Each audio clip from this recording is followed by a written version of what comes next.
Hiya, family. My name is Donna. Some of you may know me as the lady who says, "Young man."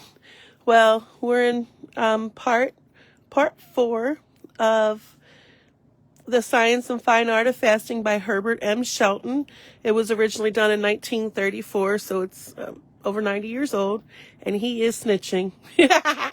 Yes, he is. It's actually quite interesting, and I'm only going to be on here for a little less than an hour, but I wanted to at least be able to get maybe another chapter in. So just hold on for 1 minute while I invite our family. Hold on 1 second, family. Just give me a minute. I'll be reading The Science and Fine Art of Fasting by Herbert M Shelton, and I hope you guys like it. Just give me a second so I can share it.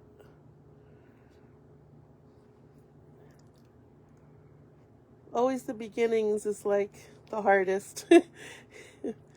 Well, at least there's nobody here, but for when you're watching, it just takes me a minute to be able to share. It's our small group, because we are like a family. And this is for people that are afraid to fast. They think that they're not able to fast because they think that it's not healthy, because in actuality, that's all lies. But, okay, so I shared it into the group. And, okay. And so, we're on autolysis right now. It's chapter 5. In order that we may understand much that takes place within the fasting organism, it is necessary that we have an understanding of the process of autolysis, which, although very common in nature, has been all but overlooked by physiologists generally. We have previously mentioned the fact that the vital or functioning tissues of the fasting organism are nourished off the food reserves stored in the body. These reserves are stored as rather complex substances into the blood, such as sugar, which is glycogen, fat, protein, etc., and are no more fitted for entrance into the bloodstream and use by the cells than are the fats, proteins, and carbohydrates of other animal or another food. Before they can be taken up by the circulation and assimilated by the cells, they must first be digested. They call it autolysis, but I think it's like we know it today, I believe, is autophagy, family. Let us begin with a familiar example of the digestion and absorption of a part of a living organism by the organism itself. In the process of becoming a frog, the tadpole grows 4 legs. After these are fully formed, he no longer has use for the tail that served so well in the tadpole stage. So he proceeds to get rid of it, not by, what can I put there to make this thing go down? Sorry about that. Get rid of it, not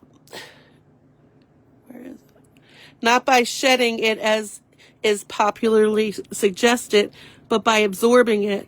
So their body actually absorbs the tail. The tail is made up of muscle, fat, nerves, skin, etc.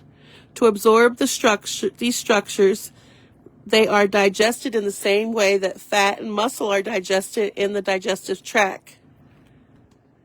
By the action of the appropriate enzymes, and proteins and fats are broken down into their constituent amino and fatty acids. Only thus are they fit to re-enter the circulation. Only as fatty acids and amino acids can they be reused with which to nourish other structures of the body of the frog. During the period that the tail of the ex-tadpole is being absorbed, the young frog does not eat. Indeed, it ceases to eat when the forelegs come into view. Fasting may be essential to the absorption of the tail. At least it hastens the process, for it compels the utilization of the tail as food with which to nourish the vital tissues of the fasting frog. We may liken this process to that of the eating of its skin by the toad. Toads molt several times yearly. They swallow their molted skin after they emerge from it. To make use of the molten skin, the toad must first digest it. Its proteins and fats must be reduced to simple acceptable compounds such as amino acids and fatty acids. This is done in the stomach and intestine of the toad. But in the case of the fasting frog digesting its tail, the work is done within the tail itself. The word autolysis is derived from the Greek and means literally self-loosing. It is used in physiology to designate the process of digestion or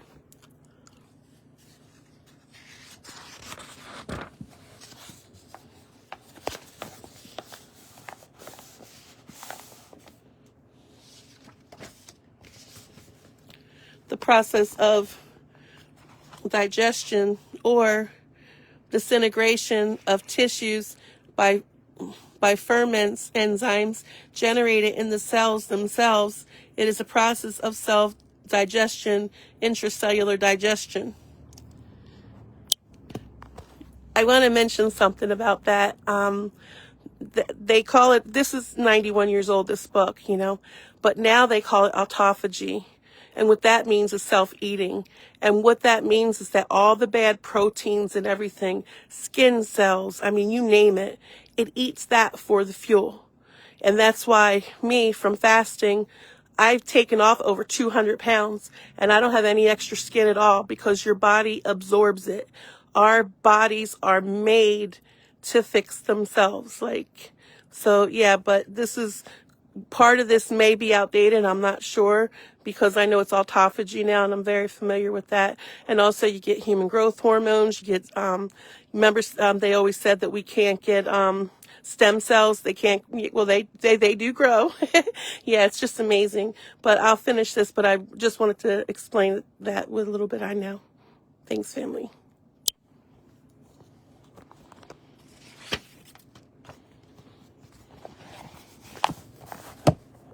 Okay. A number of autolyc enzymes are known and are included under the general terms oxidases and peroxidases. Physiologists know that protein digesting enzymes are formed within many, if not all, living tissues. Apparently, every tissue turns out its own enzyme, which probably, under all ordinary circumstances of life, is employed in the regular processes of metabolism. Under other conditions, the enzymes may be employed to digest the substances of the cells themselves. In their textbook of Physiology, 1946 edition, Zoethal and Tuttle mentioned that under certain experimental conditions, the unrestrained activities of the enzymes normally present in the liver, proteases, lipases, carbohydrates, digest the proteins, carbohydrates, and fats of the liver. In normal life, this digestion of the liver does not occur. These various intracellular enzymes play a conspicuous part of the metabolism of food substances that is in the normal or regular function of nutrition or metabolism. A few familiar examples of autolysis will prepare the reader to understand its use in disease. The phenomena of fasting supply many examples of the control the body exercise over its autolyc processes. For example, tissues Tissues are lost in the inverse order of their usefulness. Fat and morbid growth first, and then the other tissues. These tissues, fatty tissue, bone marrow, etc., and food substances, glycogen, are not fit to enter the bloodstream before they are acted upon by enzymes. Indeed, human fat or human muscle is no more fitted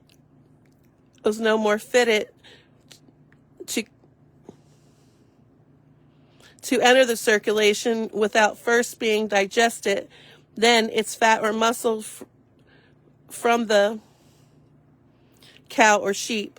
Glycogen, animal starch, stored in the liver must be converted into a simple sugar before it can be released into the bloodstream.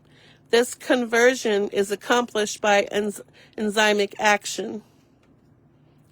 The manner in which an abscess points on the surface of the body and drains in its septic contents on the outside is well known to every one of my readers. What is not generally known is that this pointing on the surface is possible only because the flesh between the abscess and the surface is digested by enzymes. That is, it is autolyzed and removed. The absorption of the bone ring support established about the ends of a fracture is made possible by the autolytic disintegration of the bone ring. The rearrangement of materials in pieces of planaria and the dissolution of the pharynx in the piece containing this to form a new one to fit the new size as described elsewhere is made possible by autolysis. Autolysis in plants. The plant kingdom teems with examples of autolysis, but a few familiar examples will suffice. For our present purpose, all bulbs of which the onion will serve as an example maintains within themselves a new plant surrounded by sufficient food to tide in over during a period of rest, during which period it does not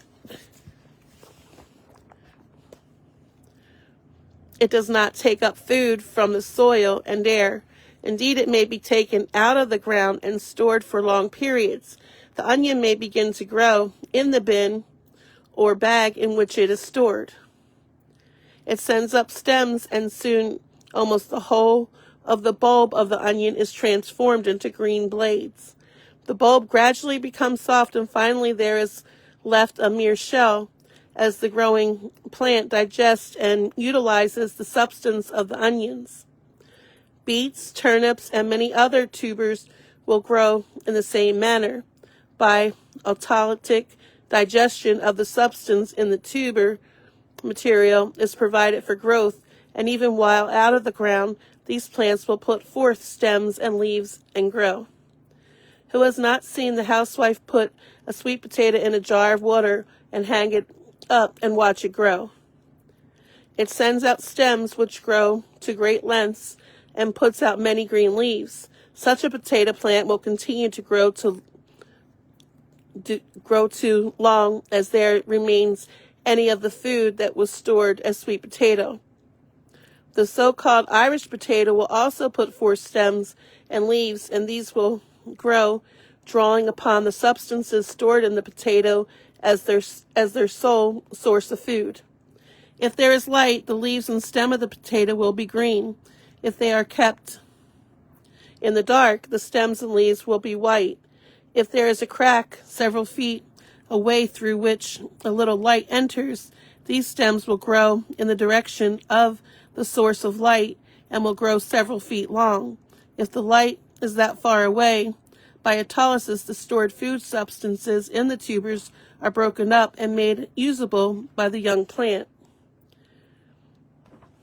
The early growth of all plants from seed involves digestion of food stored in the seed. Seed, like the egg of animals, are chiefly storehouses of food. The actual living part of the seed is almost microscopic in size. A rose cutting or a fig cutting placed in in the soil and watered will put forth roots and leaves and grow. Both the leaves and the roots are grown from materials within the cutting. Cut a begonia leaf into small pieces and properly 10 fragments of the leaf are used out of which to build a new plant. These are instances of autolysis, redistribution, and reorganization of materials contained within the part. Autolysis in animals. At the very commencement of life, autolysis is an essential process. The embryonic development of animals in eggs involves digestion of the food stored in the egg. Eggs, however, large or small, contain a living germ that is microscopic in size, which is the only living part of the egg. The remainder of the egg consists of stored food material out of which the evolving animal constructs its organ and parts. This food substance is more suited by the use of the evolving embryo than it is suited to the use of the adult animal. Before it can be used in making tissue, it must be digested. This digestion is achieved by enzymes produced by the embryo. Shalom, family.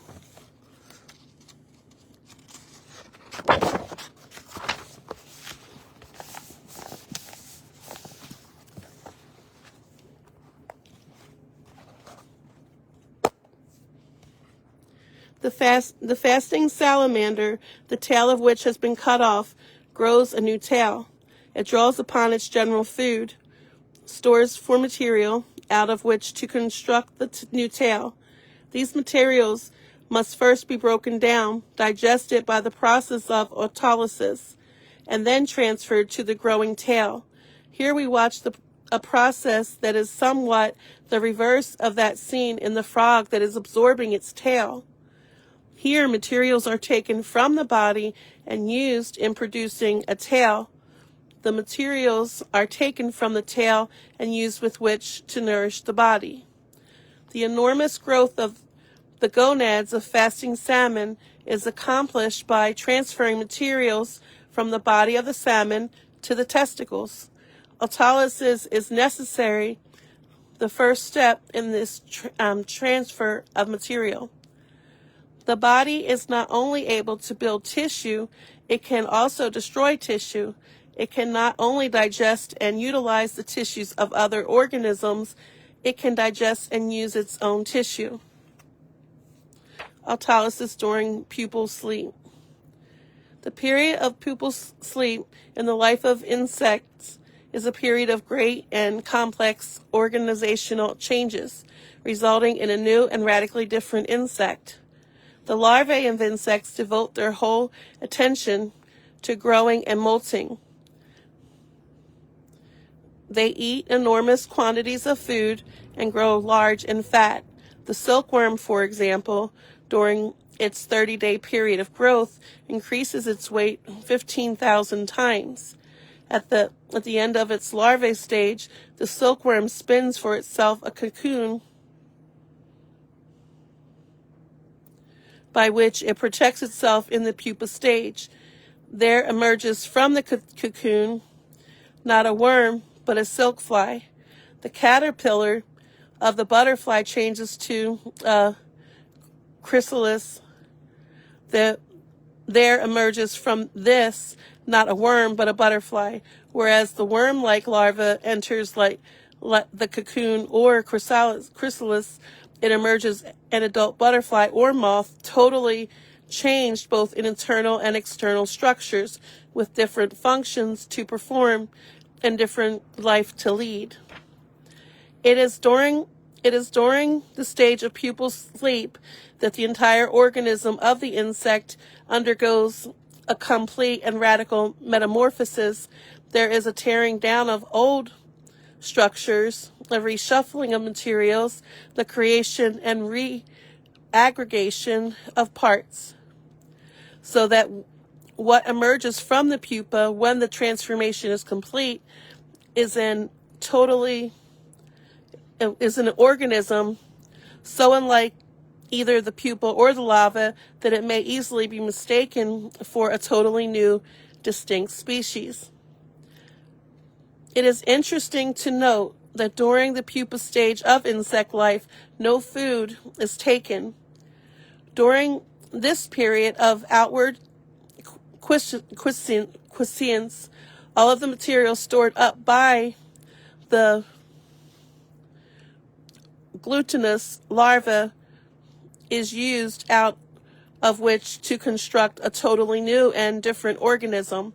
By autolysis, old structure are torn down, stored materials are digested and prepared for new use. The materials are shifted from one part of the organism to another.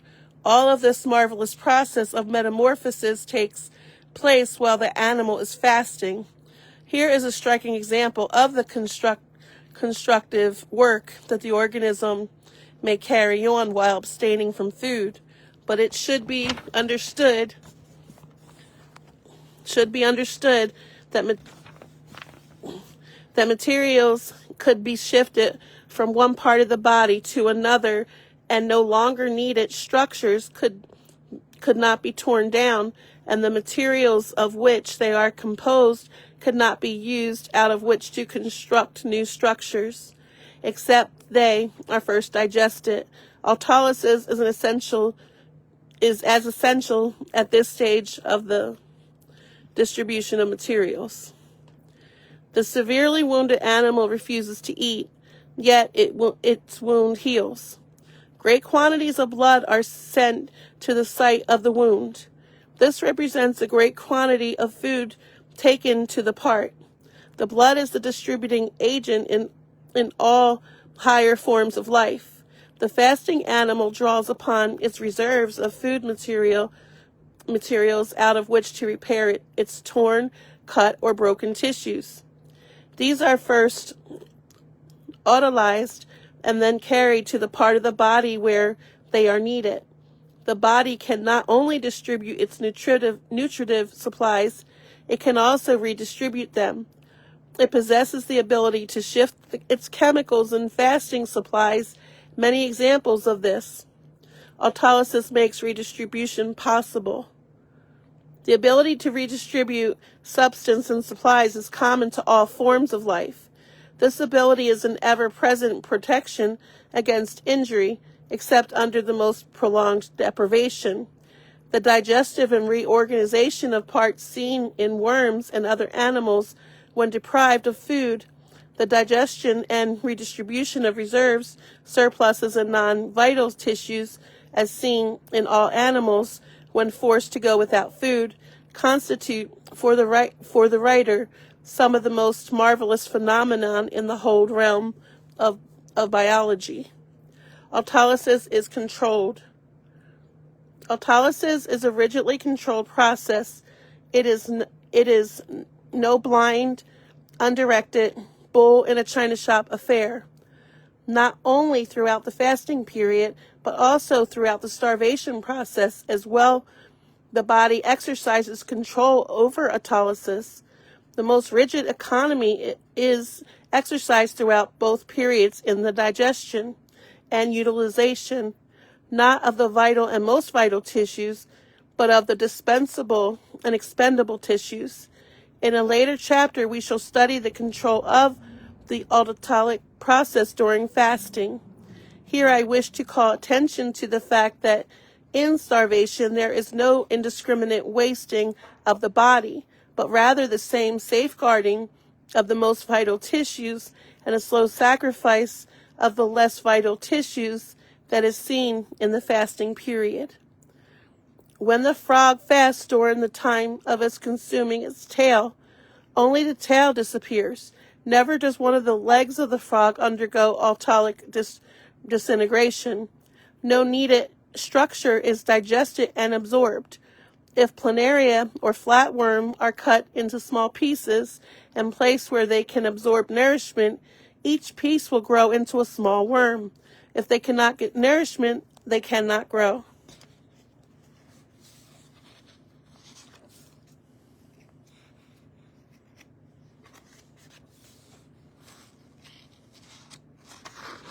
I just think he's talking about fasting. And truly, after like the first 2 days, you really don't even have an appetite. And I mean, I've never really done drugs or anything, but I was asking, I was asking my friends, I forget which day it was, but I was like, what's wrong with me? Because like I say, is this what it's like to be on drugs? Because I never did drugs, you know. And I'm like, because it's like total utopia. Like you can't even imagine how great it feels. And what the reason you get that euphoria is because your body doesn't realize, oh, I can get the food. I'm just choosing not. It's our choice not to eat, you know? And so it wants you to be like on your best, like, you know, so you can go out and gather food, you know, so that you can eat. But it doesn't realize that you're purposely not eating, you know, because you want to heal your body. So, yeah. And especially when you do it for like spiritual reasons, you're not going to believe how amazing it is. Like, truly, it's like beyond amazing, honestly. Like, it's just, there are no words, you know. Okay, family, sorry. Squirrel.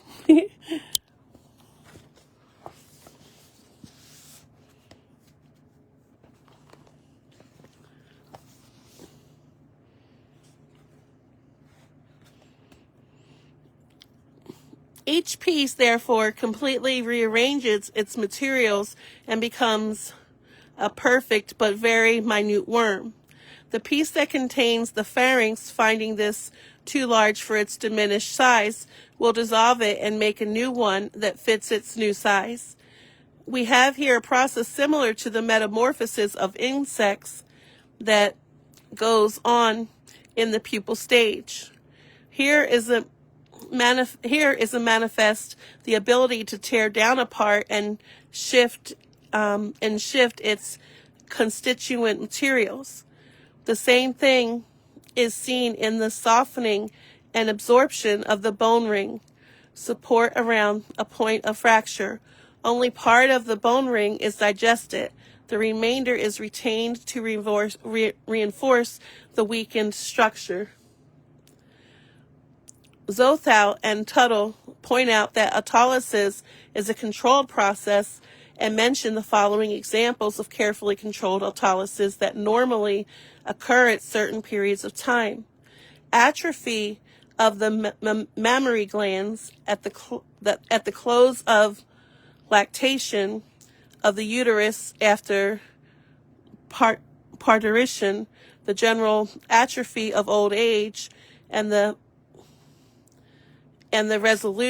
dissolution of the exudate formed in the lungs during pneumonia. The atrophy of the thymus gland at puberty should also be included in this list. These authors offer other examples of controlled autolysis, saying, during starvation, some organs, heart and brain, are absolutely necessary, and their activity cannot be dispensed with. Hence, they must be supplied with proteins. These proteins are obtained from the skeletal muscles, which must be looked upon not only as organs of contraction, but also as storehouses for proteins. The proteins of the muscles and other organs are digested by the intracellular proteases enzymes into soluble proteins, amino acids, which are then carried by the bloodstream to the vital organs. Another striking illustration of the transfer of protein from one organ to another is seen in the tremendous development in the spawning and fasting salmon of the ovaries at the expense of the muscles, which lose as much as 30% of their weight. Neither the ovaries, nor the heart, nor the brain can live, grow, and function on a diet of amino acids. They need minerals, carbohydrates, fats, and vitamins. Fasting salmon lose more than weight of muscle. They also lose fat and glycogen. There is a great accumulation of phosphorus in the gonads of fasting salmon. It is interesting to note that this control of autolysis extends also to pathological tissues such as tumors, deposits, effusions, etc., and is not confined to the normal tissues of the body. Examples of this will be given later. The fact that autolysis is a rigidly controlled and not a haphazard process is our guarantee that the vital tissues of the body will not be sacrificed during even prolonged abstinence from food. It guarantees us that only the non-vital tissues will be digested and their constituents carried throughout the body to nourish vital tissues. 3 important facts stand out clearly in what has gone before. 1. By reason of its possession of intracellular enzymes, the body is capable of digesting its own proteins, fats, and carbohydrates. 2. It is fully capable of controlling the self-digesting process and rigidly limits it to the non-essential and less essential tissues, even in starvation when vital tissues are destroyed. There is a rigid control of the process, and the tissue continue to be drawn upon according to their relative importance. 3. The body is capable of utilizing the end products of autolytic disintegration of its own tissues to nourish the most vital and most essential parts. The autolytic disintegration of tumors. Trull asserted that all abnormal growth possesses a lower grade of vitality than normal growths, hence are easier to destroy. I think it may be equally true that they do not command the support of the organism as do normal growths, as they are lacking in nerve and blood supply. This lack of support makes them the ready victim of autolytic process of the body. It is generally held by men with wide experience with the fast that abnormal tissues are broken down and eliminated more rapidly than normal tissue during periods of abstinence.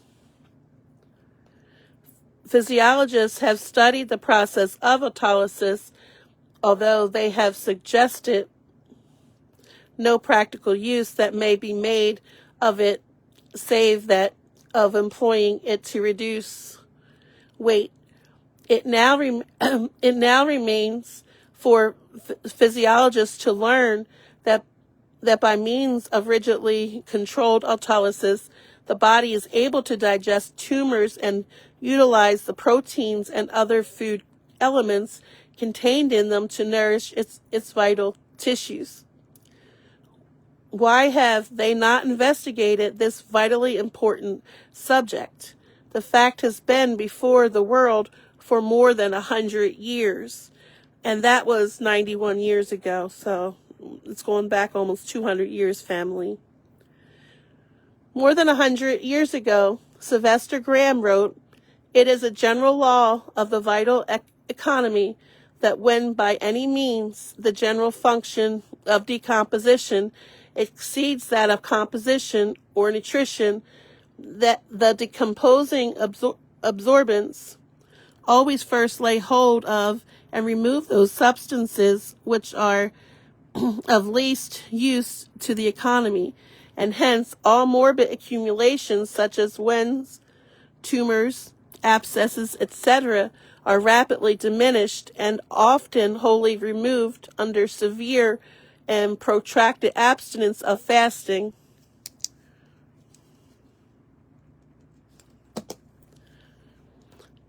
The process of autolysis may be put to great practical use and may be made to serve in getting rid of tumors and other growths. To fully understand this, it is necessary for the reader to know that tumors are made tumors are made up of flesh and blood and bone. There are many names of the different kinds of tumors, but but the names all indicate the kind of tissue of which the tumor is composed. For example, an osteoma is made up of bone tissue. A myoma is composed of muscular tissue. A neuroma is constituted of nerve tissue. A lipoma consists of fatty tissue. A fibroma is composed of fibrous tissue. And epithelioma is composed of epithelial tissue, etc. Growths of this nature are known technically as neoplasms, new growth. To distinguish them from mere swellings or enlargements, a large lump in the breast may be nothing more than an enlarged lymphatic gland or an enlarged mammary gland. Such an enlarged gland may be very painful, but it is no neoplasm. Tumors being composed of tissue, the same kinds of tissue as the other structures of the body, are susceptible of autotolic disintegration, the same as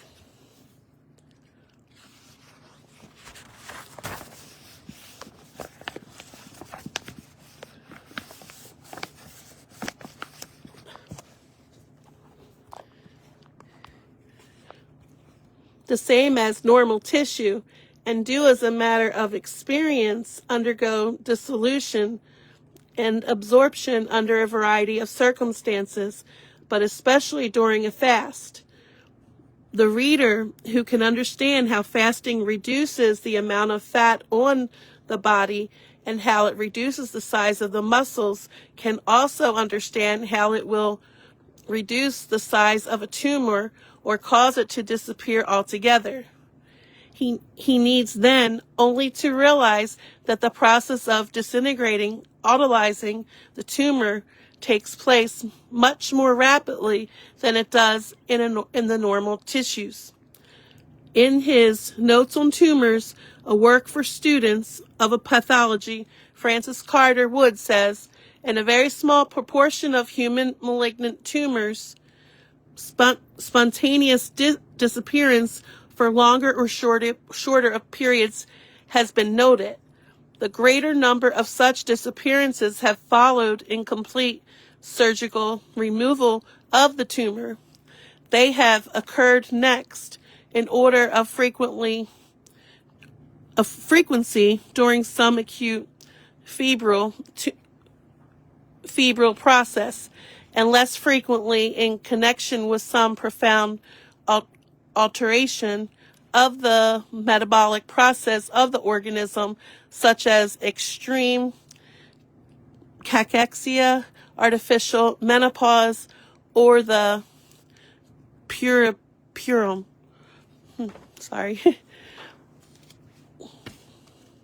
No more profound change in metabolism is possible than that produced by fasting, and the change is of a character best suited to bring about the autolysis of a tumor, malignant or otherwise.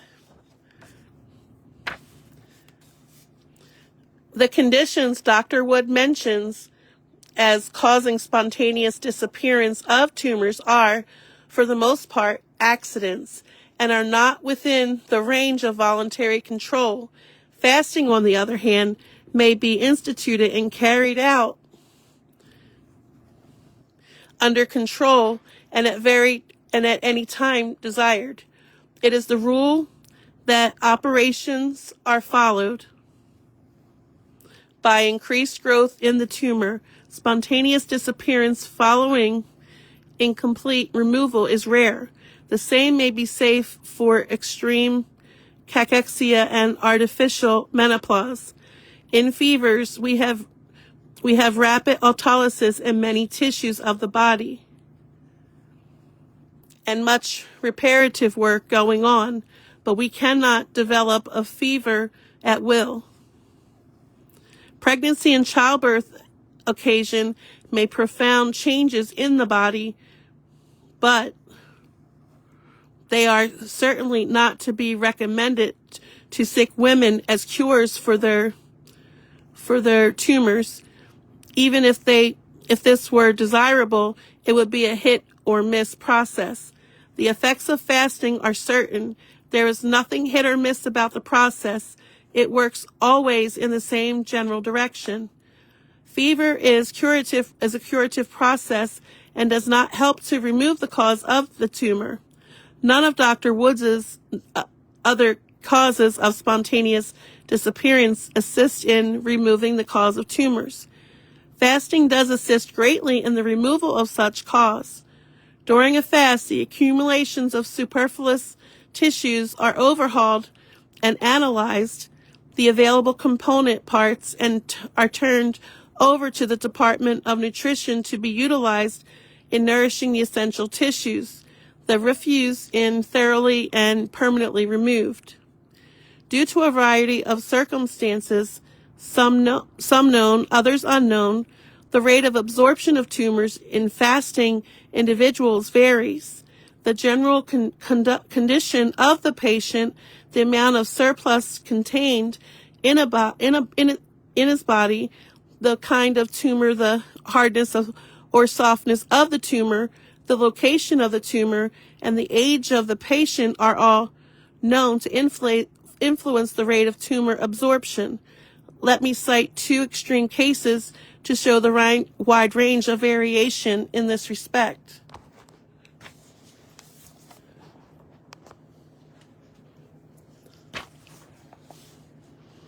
A woman under 40 had a uterine fibroid the size of an average grapefruit. It was completely absorbed in 28 days of total abstinence from all food but water. This was an unusually rapid rate of absorption. Another case is that of a similar tumor in a woman of about the same age. In this case, the growth was about the size of a goose egg. One fast of 21 days reduced the tumor to the size of an English walnut. The fast was broken due to the return of hunger. Another fast a few weeks subsequent of 17 days was required to complete the absorption of the tumor. This was an unusually slow rate of tumor absorption. I wanted to say something about that. I don't know if he goes into it later in the book or not, but I know for a fact that several doctors have said, and you can fact check me because it's out there, and don't believe me, fact check me, but 80% of quote-unquote illnesses are reversed with a 21-day water fast. Sometimes, depending on how bad the disease is, you may have to go on another 21-day fast. But 80%. I'm actually reducing my arthritis because arthritis cannot live in this body. Nope. So, yeah, 80% family.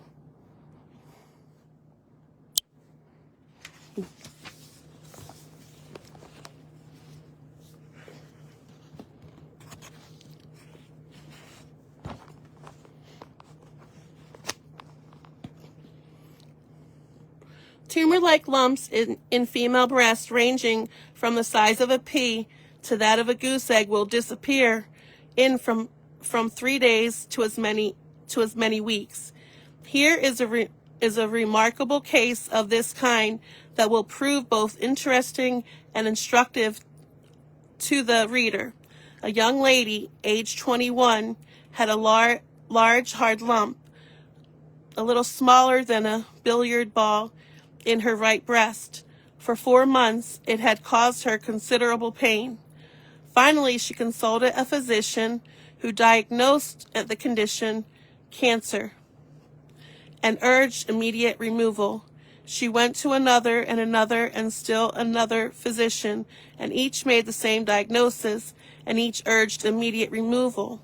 Instead of resorting to surgery, the young lady resorted to fasting, and in exactly 3 days without food, the quote-unquote cancer and all its attendant pain were gone. There has been no recurrence after 21 years, and I think that we are justified in considering the condition remedied. Hundreds of such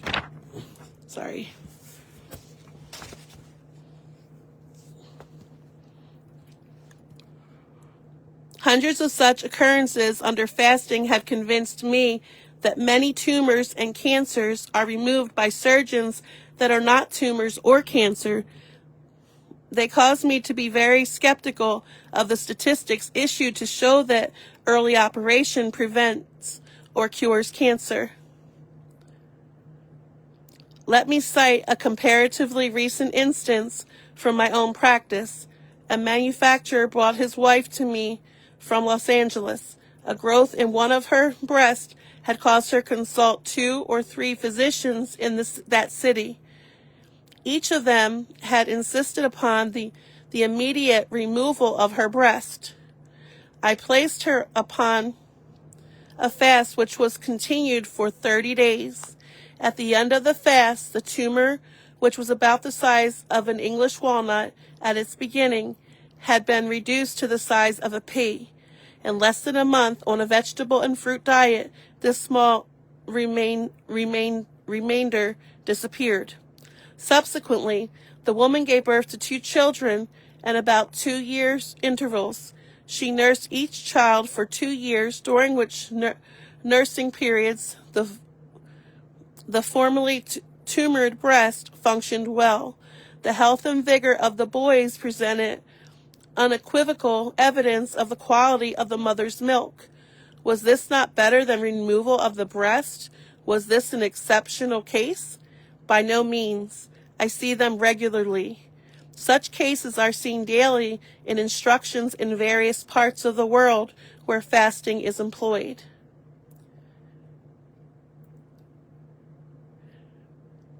The book is on the, it's in the title. Yeah, it's in the title. Just give me a minute. I'm sorry. By no means. I see them regularly. Such cases are seen daily in institutions in various parts of the world where fasting is employed. The removal of tumors by autolysis has several advantages over their surgical removal. Surgery is always dangerous. Autolysis is a physiological process and carries no danger. Surgery always lowers vitality and thus adds to the metabolic perversions that is back of the tumor. Fasting, by which autolysis of tumor is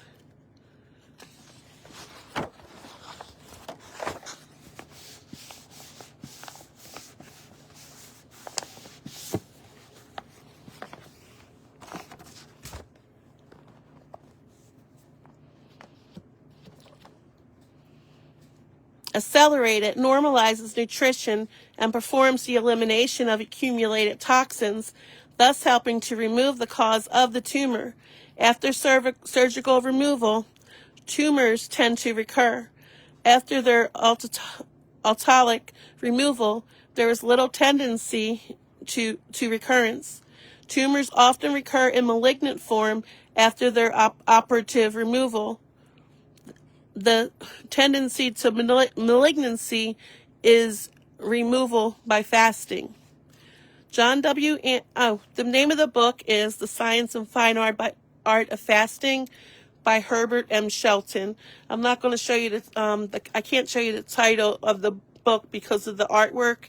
They can get me for copyright. That's why. Just look for The Science and Art of Fasting by Herbert M Shelton. It was originally done in 1934. John W. Armstrong, England, says, I have seen lumps in female breasts treated to fast. Some of them, after diagnosis by experts, the bulk after by self-diagnosis and to disappear on water only in from 4 to 20 days. 4 to 20 days, family. 4 to 20 days. Look at all the women that are purposely cutting them off. Father, help us. Benar McFadden says, my experience of fasting has shown me beyond all possible doubt that a foreign growth of any kind can be absorbed into the circulation by simply compelling the body to use every unnecessary element contained within it for food. When a foreign growth has become hardened, sometimes one long fast will not accomplish the result, but where they are soft, the fast will usually cause them to be absorbed. A small tumorous growth, which has existed for more than 20 years, was absorbed during Mr. Pearson's longest fast and did not return thereafter. Dr. Hazard records the recovery during a 55-day fast of a case diagnosed by physicians as cancer of the stomach. Tilden, Weger, Rabagolati, and many others record many such cases. I have seen repeated instances of the absorption of tumors in my own patients. I had one complete recovery in the case of a uterine cancer during a 30-day fast. I have seen numerous small tumors completely absorbed and large ones greatly reduced in size. In Europe and America, literally thousands of tumors have been autolyzed during the past 50 years, and the effectiveness of the method is beyond doubt. I can give no definitive information about bone tumors and nerve tumors, but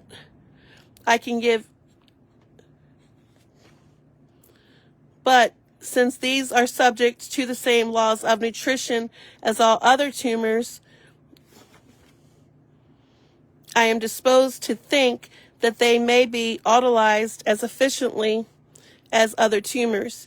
In my own experience, I have seen numerous fibroid tumors of the uterus and breast, lipomas in various parts of the body, a few epitheliomas, a whole group of myomas, and a number of tumors that were apparently early cancer, autolyzed and absorbed while the patient fasted.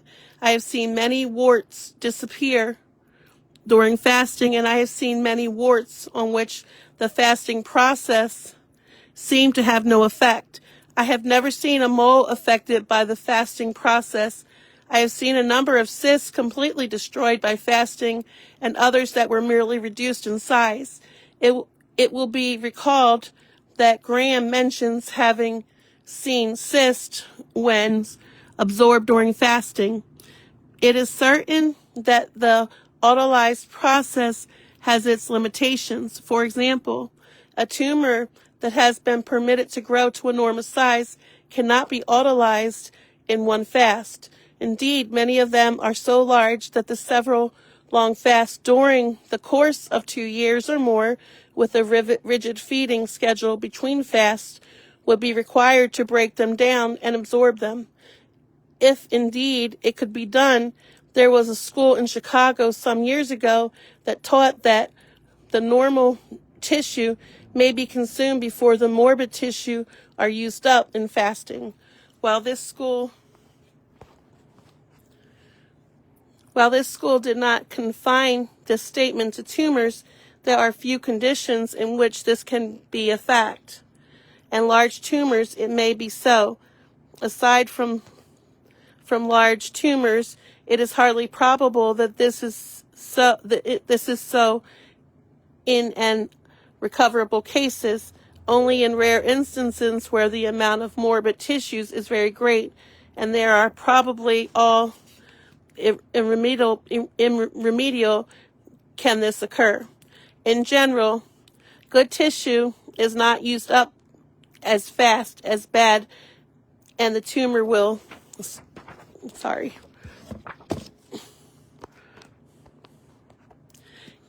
In general, good tissue is not used up as fast as bad, and the tumor will starve before the body.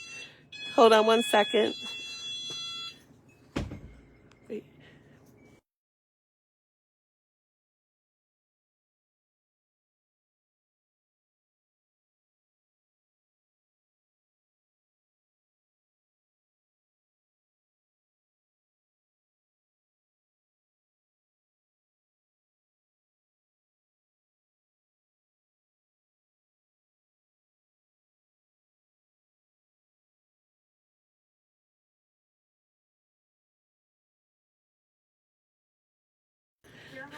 Sorry about that, family. Um, okay. In general, good tissue is not used up as fast as bad, and the tumor will starve before the body, except where it is very large. We may be sure that in all cases, hunger will return before any damage is done to the vital tissue.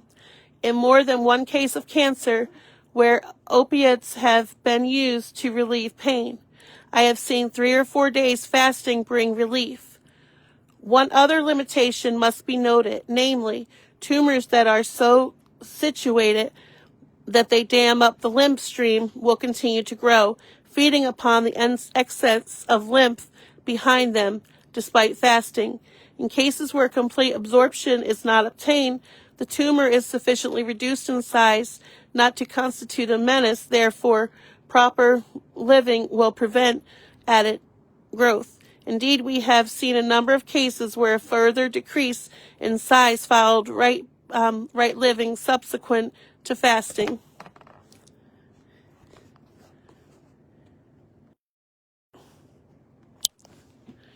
Okay, so that's the end of that chapter, and I'm going to be off for about an hour, but I'm going to be coming back, and I'm going to be reading from Ezekiel.